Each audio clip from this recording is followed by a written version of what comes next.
So after being fired and the whole thing happening and AIG crumbling, you said you developed what you call an FU attitude.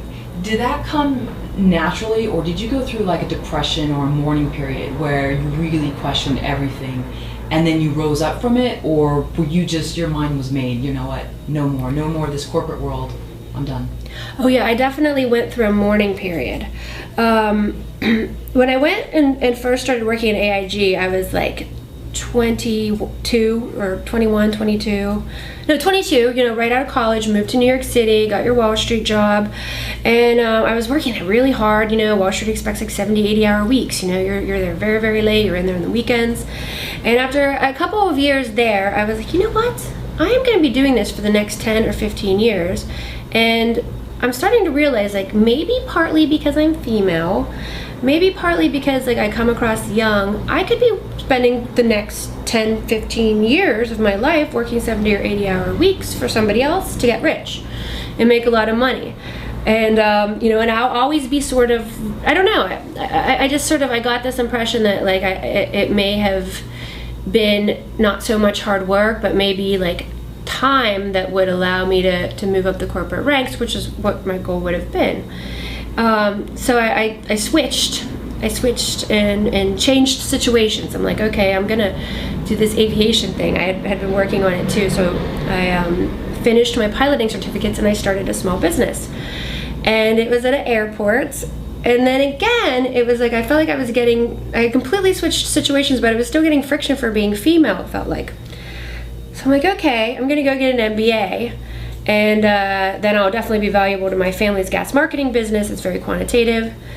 And so I stopped my flight school about halfway through my education, went over and started working for the family. And then a couple years into that, and I knew always that my family was a little bit traditional, being in the, you know, natural resources business. But it was really heartbreaking when sort of sexist traditional values even came ahead of my own personal welfare with my own family, you know, with my own father, with my own uncle, people who are supposed to like care about you.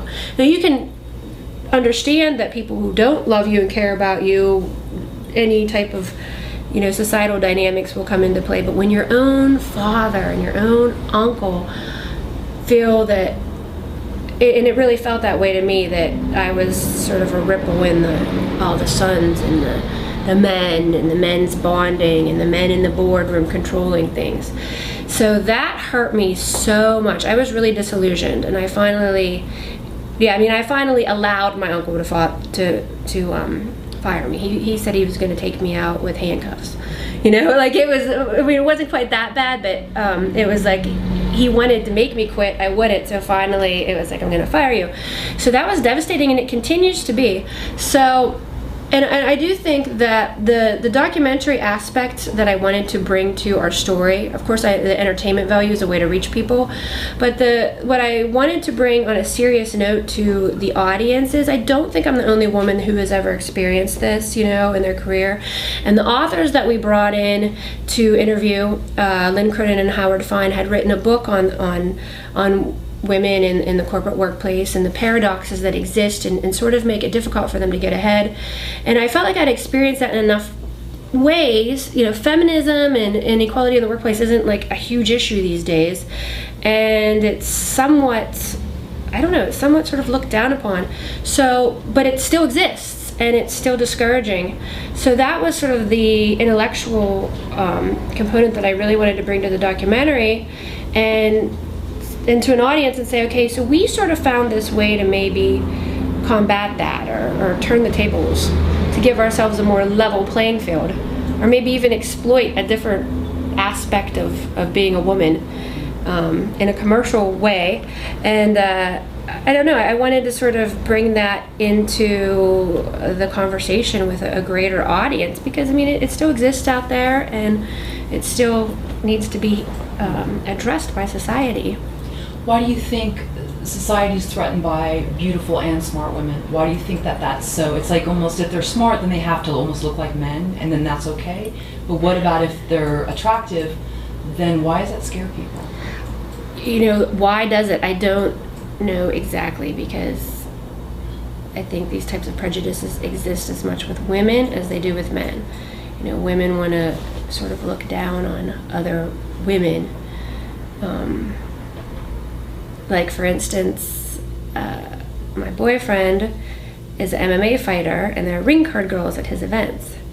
And a lot of the girlfriends are angry at the ring card girls. And I'm like, why? They're simply marketing themselves as women in a different way. And why would you ever hate a woman for being beautiful? Or why would you ever,